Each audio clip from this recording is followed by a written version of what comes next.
Ragawa minggat Kalimasada.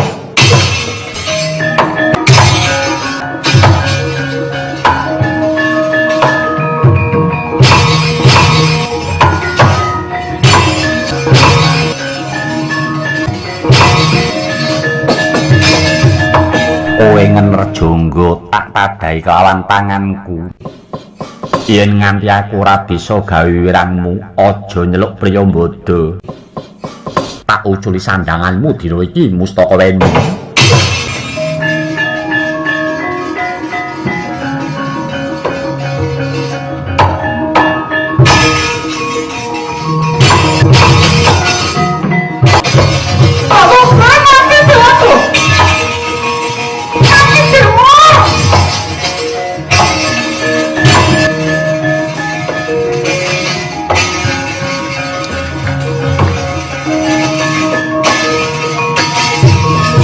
Bagong kula Den Mustakaweni jemparing aku, jemparinge tak tampani banjur tak wales, ndak jemparing kena semekani pedhot taline ucul sandangane Bagong. Lho dados wuda niki Mustakaweni telanjang bulat dong. Iya Bagong. Wah, kesempatan iki. Mau ora iso ngemek-ngemek kok. Lumayan iso ndelok wong wuda gratis. Bagong. Kula arep ning endi? Ajeng ningali Mustakaweni wis nyemplung ana sendang kae. Wo, pun kungkung. Iya. Wah, gagal maning. Priyambada, balekno sandanganku yo Priyambada. Mesak seden. Balekke mawon, ampun damel wirangi piyantun setri. Mangelingi sampeyan iku dilairke saking guwa garbaning ibu.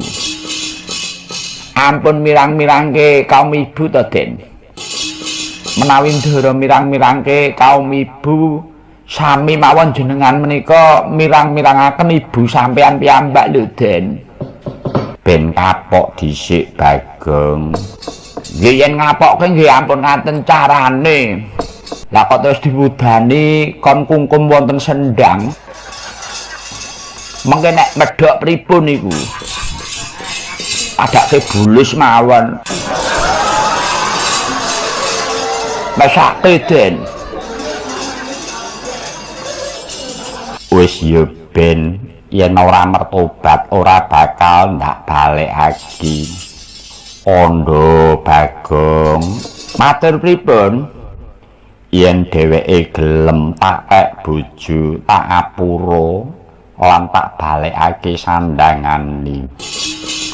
Wo 11-12 kaya gerangane. Pol-poli mung dipek bojo. Wis to matura mung kari kondo wae. Kono sing rabi wong tuwa kon dadi mak comblang. Kowe arep ngopo? Kowe aja cedak-cedak rene. Ayo madhep rono. Wong tuwa ora depisin. Senengane ngindiki wong wuda. Aja nesuse, aku mung dikongkon kok. Wong dikongkon kok ora entuk nyedak. Kowe ndang ngomong ning ora usah dadakno oleh rene. Anu ngene lho Mus. Sandanganmu bakal dibalekke karo ndaraku Priyambada. Ning kowe kudu janji. Janji apa? Waton kowe gelem dipek bojo ndaraku, sandanganmu dibalekke. Ning yen ora gelem dipek bojo, ya kungkuma ben medhok selawase uripmu. Tobat. Aja Aja madhep rene. Galake. Bagong. Kula matura bendaramu ya Bagong. Aku wis mertobat. Mung tobat ta. Lah karepmu piye Bagong? Niki sanes karep kula, ning karepe bendara kula. Kajawi mertobat jenengan ajeng dipek bojo ndara kula. Ning yen boten purun dipek bojo, nggih mangkungkum nganti empuk. Iya Bagong, aku gelem dadi bojone bendaramu Bagong. Tenan? Iya, tenanan iki aku ora ngapusi. Cius. Cius kuwi apa? Serius, mboten ngapusi. Ora Bagong. Aku gelem dadi bojone Priyambada. Wong wedok goblok sing nganti ora gelem entuk bojo wong baguse kaya ngono. Nggih, kula tak matur ndara kula. Ya wis matura kono. Ndara piye Bagong? Ndara mireng piyambak ta? Ndara Mustaka Weni purun dipun pundhut garwa Ndara Priyambada. Tak balekake sandanganmu Mustaka Weni.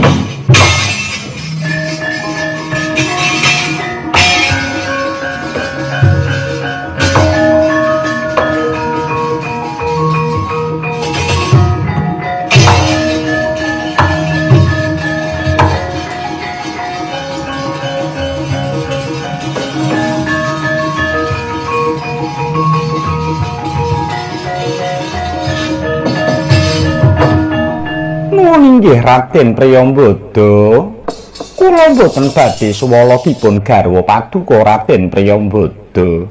Syukur bagi sewu. Tobat. Aku ora kleru gelem karo Raden Priyambada. Wah ya pancen bagus tenan. Iya Mustaka Weni, aku ya ora gelo ngepek bojo kuwi. Wong nyatane kowe ya ayu tenan. Niki jenenge jodoh, ayu entuk ayu. Lah yen kula Bagong niku wis elek rupane. Entuk bojo ya saya elek. Wis lemu, ireng, merongos.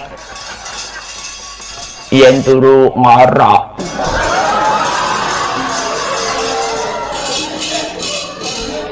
Ya wis disyukuri wae Bagong.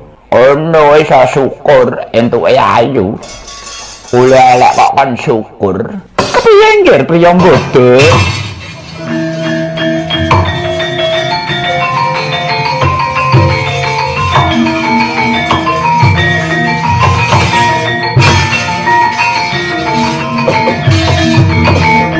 Malah gandeng karo malinge kowe nggih. Punten dalem sewu Ibu. Wekdal mangke Kalimasada sampun kelampahan kula rebat saking tanganipun Mustaka Weni. Piyambakipun malah sagah ngladosi kula Ibu. Ngladosi piye? Ngladosi dados garwa kula Ibu. Tobat. Bola bali putra Pangeran Harjuna bisa rabi dewi. Tobat. Sri Kandi, Kanjeng Pangeran Priyambada kuwi sapa Sri Kandi? Kakang Semar. Kula wonten dawuh Ndara Putri. Kowe sing ngerti mula bukane matur ana ngasane Jeng Pangeran Harjuna ya Kakang Semar. Inggih Ndara Putri. Ngaten Ndara Harjuna. Kakang Semar kepiye? Bambang Priyambada niki ibunipun naminipun Endang Priyastuti. Jenengan tepung boten kalian Endang Priyastuti. Endang Priyastuti Jati kuwi garwaku. Lah nggih. Hei, yangipun nami Begawan Purnomo Jati. Iya Kakang. Begawan Purnomo Jati kang mangasrama ana perpapan Deder Penyu. Ndara Priyambada. Apa jenengan dumugi mriki niat sampeyan badhe menapa? Ngupadi wong tuaku. Yen pun kepanggih aku bakal sungkem marang Sudarmaku. Lah niki ngaten nggih, Gus. Lah nggih niki Sudarma sampeyan. Ingkang nami Raden Janaka satriya panengah Pandhawa niku nggih niki Den Kanjeng Rama.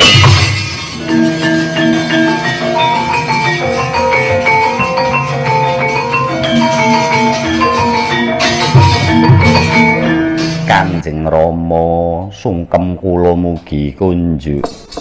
Iya nggih Priyambada wis ndak tampa. Priyambada kula wonten dawuh Kanjeng Rama. Bocah wadon ayu mburimu kuwi sapa? Menika calon mantu paduka Kanjeng Rama. Nuwun inggih Rama. Kula pun mustaka weni saking Ima Imantaka. Kula badhe ngladosi Raden Priyambada.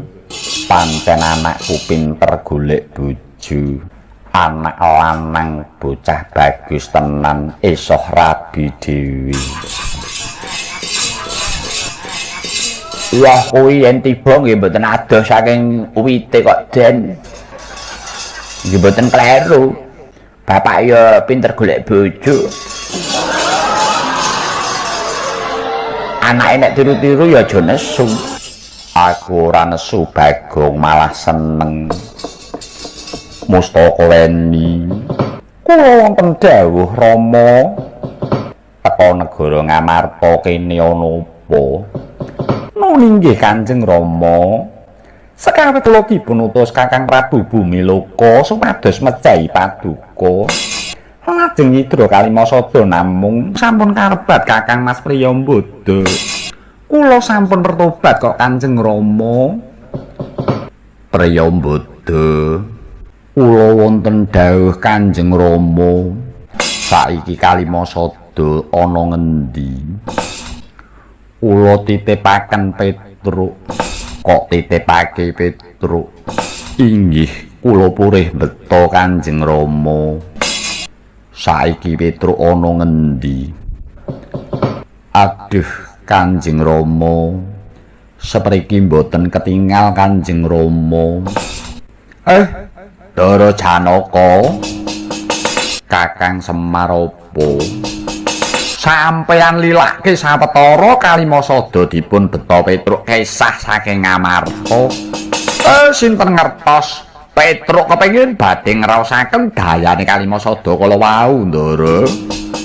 Kaya mangkono Kakang Semar. Inggih, Ndara. Malah niki wonten ingkang langkung wigatos. Apa Kakang Semar? Dinten menika mustaka weni dados mantu sampeyan. Kula kinten kakange mboten trima mangpethuke, Den.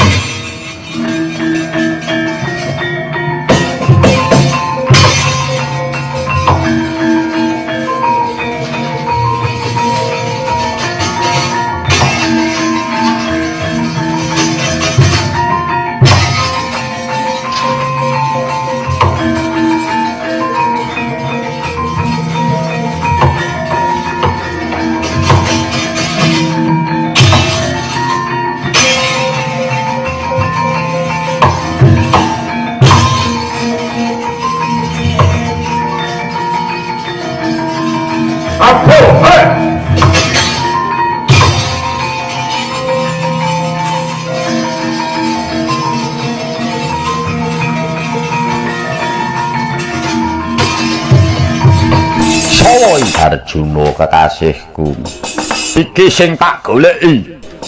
Goleki aku ana apa? Sumurupa Aku Prabu Bumiloko, putra Suwargi Prabu Niwata Kawaca sing kok pateni biyen. Belakno patine Sudarmaku, ajur kwandamu.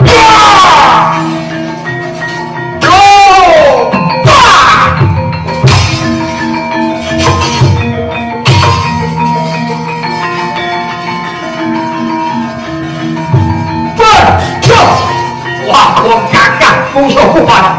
Ya.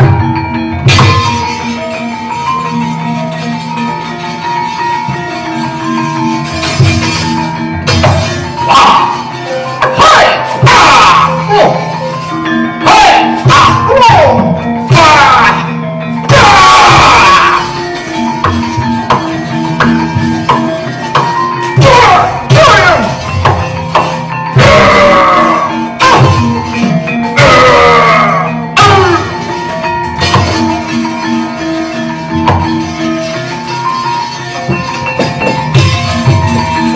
Ndara Janaka Kakang Semaropo niki pujangga Mantaka peparab gawan Mustaka Raja. Ing tata gelar menika wujud pandhita yaksa, namung menika lugunipun sanes sakbaene yaksa lho Gus. Banjur sapa Kakang? Sakpatine Prabu Niwata Kawaca sing sampeyan jemparing pas telak utawi pas cepak lajeng oncat ajinipun Niwata Kawaca naminipun Aji Gineng Sukaweda. Piyambakipun ngambara lajeng wujud pendhita buta menika Gus. Mangkono Kakang. Inggih. Banjur aku kudu kepiye Kakang Semar? Mang Jemparing gen kudu tak jemparing nggih. Mang Jemparing mawi Pasopati ning salebetipun paduka Jemparing kula aturi ngesti dhateng Gusti supados Aji Gineng nunggil dhateng Ndara Janaka. Ya Kakang tak estokke dawuhmu Kakang.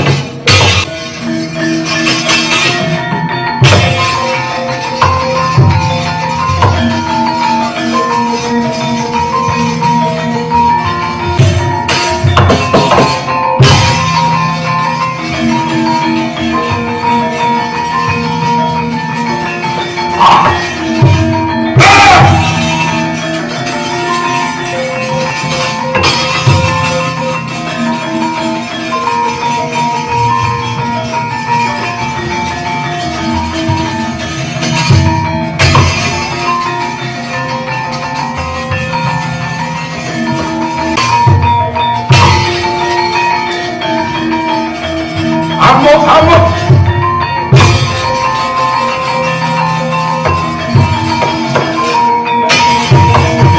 Sawoi Werkudara kowe sapa?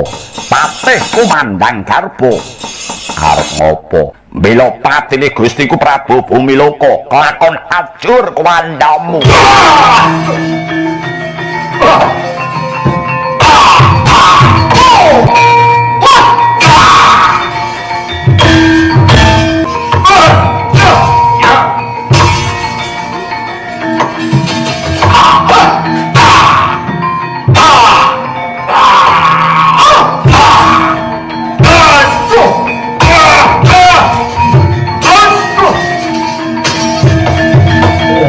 Raden, kula nyuwun gesang Raden.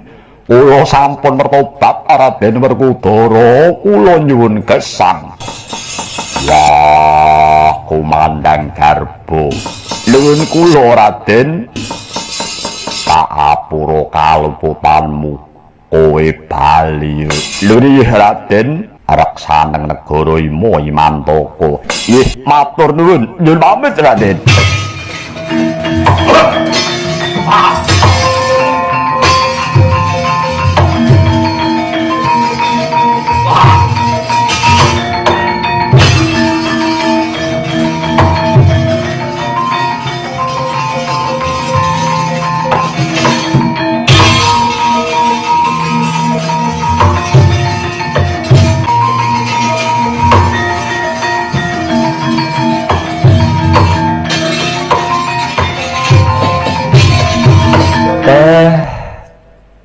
leren sik.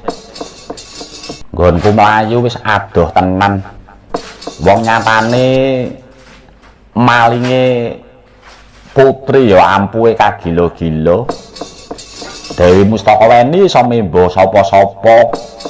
Yen nganti aku ora mlayu, Sida Jampus Kalimasada krebut Mustakaweni jole guluku. Wah. Jane gur kaya ngene ya Jamus Kalimasada iki.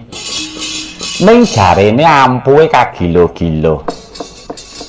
Ning ya nyatane bareng aku nggawa Jamus Kalimasada iki rasaku kok ayem tentrem. Rasaku kok seleh kepenak wae. Kaya ilang plong bebanku. Tak jajal. Petruk ora kepengin neko-neko. Aku ora kepengin sugih. Aku ora kepengin nambah bojo. Aku mung kepengin dandani manungsa kang wis mingerke blate.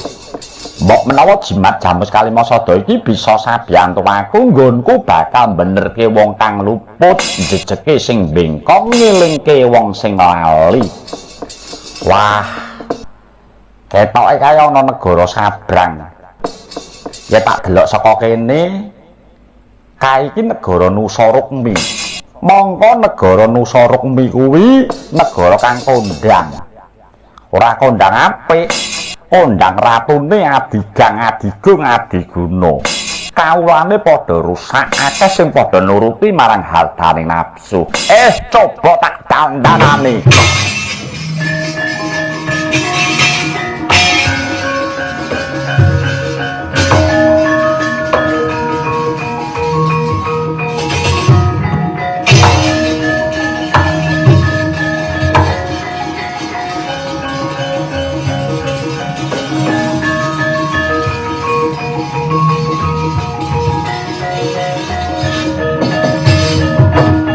Kawula nuwun amit pasang kaliman tabi tinebihna wing siku denda cinaketna ing toyaning pangaksama. Punten dalem sewu sinuwun. Dene kula wantun Sumantaka sowan ing ngarsa paduka ingkang sinuwun. Sedaya kalepatan kula mugi paduka kasdo paring pangapunten dhateng jasad kula lho. Patih Krida Manggala. Kula wonten dawuh sinuwun. Iki kok ana kere munggah bali? Ana kere wani munggah ana wing singgil. Apa prajurit sing padha tunggu gapura ngarep kae padha picek matane? Ana menungso kere ora pokro kaya mangkene kok wani munggah ngadep ana ngarsaku. Wah, dalah nyuda marang kawibawanku. Patih Krida Manggala. Kono wonten dawuh. Aja kesuwen laraken metu kere iki te.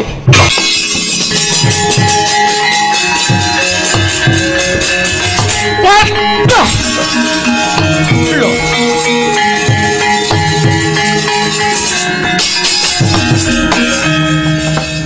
Enten napa, Mas? Kok malah diprok? Ayan iki ketoke.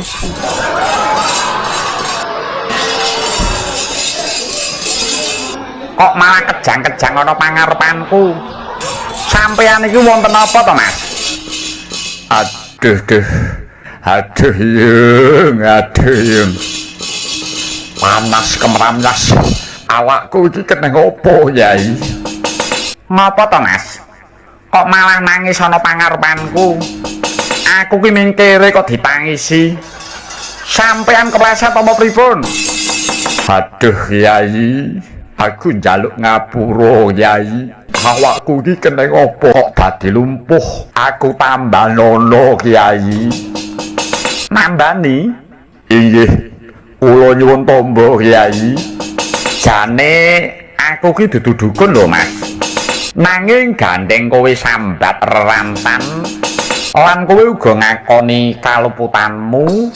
Luwe-luwe kowe ya njaluk ngapura karo aku, tak apura kabeh keluputanmu.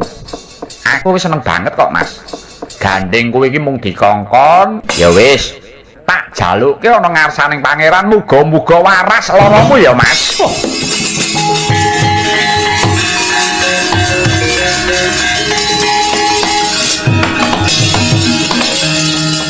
Weh, ladalah edian manungsa ora urus.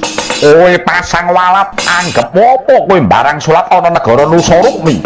Kowe wani lanyo-anyo melehke patihku ana ngarepku. Kowe nyepelekke Prabu Jaya Sentika. Ing kene marganing patih Uparato. Upo!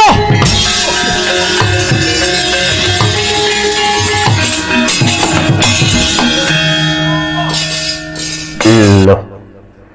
Aku kok ampuh men to iki.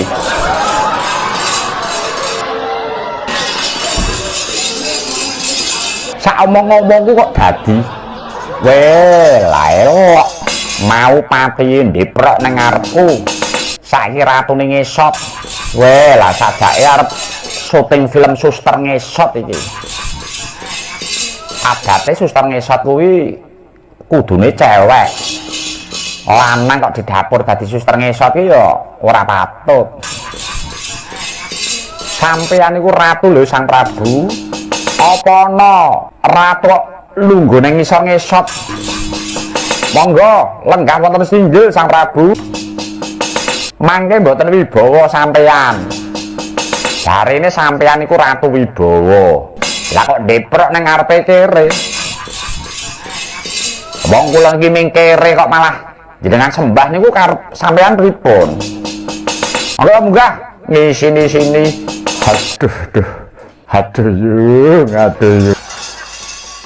Aduh, Kiai, aku ki jane kok kapake Kiai. Mboten kula kapak-kapake.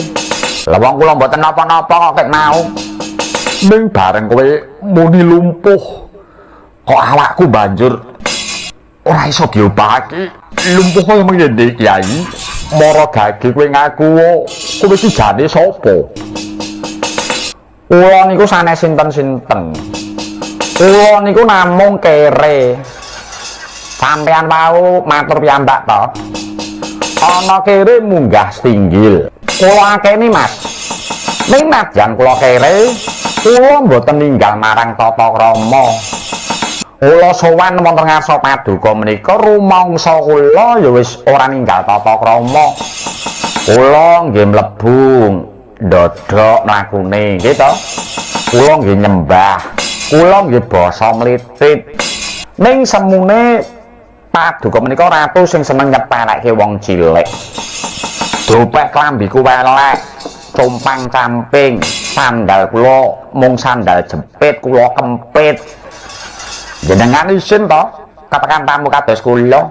Isin, wong ratu agung kok ketekan kere. Sampeyan niku mboten saged dadi ratu yen ora ana wong cilik kados kula niki. Dadi aja daksa karo wong cilik, Mas. Aduh, Kiai. Kula nyuwun pangapura, Kiai. Estunipun paduka menika sinten, Kiai? Gene nggih saged alus. Lah wong ngomong iso alus kok senengane ngomong bengak-bengok. Menungsa kuwi aja sok kumawa ingsun Sang Prabu. Inggih Kiai, kula nyuwun pangapunten Kiai. Estunipun paduka menika sinten? Sumurupa Sang Prabu. Aku ki jane dudu sapa-sapa. Ya mung wong pidak pedaraan, loro sak udon telu sak urupan. Mburi saka pecuk-pecuk ilang jenengku Kiai Lurah Petruk. Iya Kiai Lurah Petruk. Aku njaluk pangapura ya Ki Lurah. Tepungna Ki Lurah. Aku Prabu Jaya Sentika. Nggih. Aku wis ngerti jenengmu kok Sang Prabu. Ki Lurah Petruk. Aku njaluk pangapura ya marang sakabehing luputku. Ya Sang Prabu. Tiba sepadha-padha. Iki dadi pepeling tumrape kowe ya Sang Prabu. Aja sok ngendak gunaning liyan. Ngelingana wong urip melarat iku ya titahing sing kuwasa, sing rumangsa cukup donyane kudune darbe melas karo sing melarat. Ora kok malah kok dak sia, kok sia-sia, kok cutat kaya cacing. Ngelingana ya Sang Prabu. Negara kuwi iso ngadeg jejeg saka kekuwataning patang perkara. Siji, ngilmune ulama, ngilmune para alim, ngilmune para winasis. Loro, adile para pemimpin. Telu, omane wong sing sugih bondo. Papat, dongane para fakir miskin.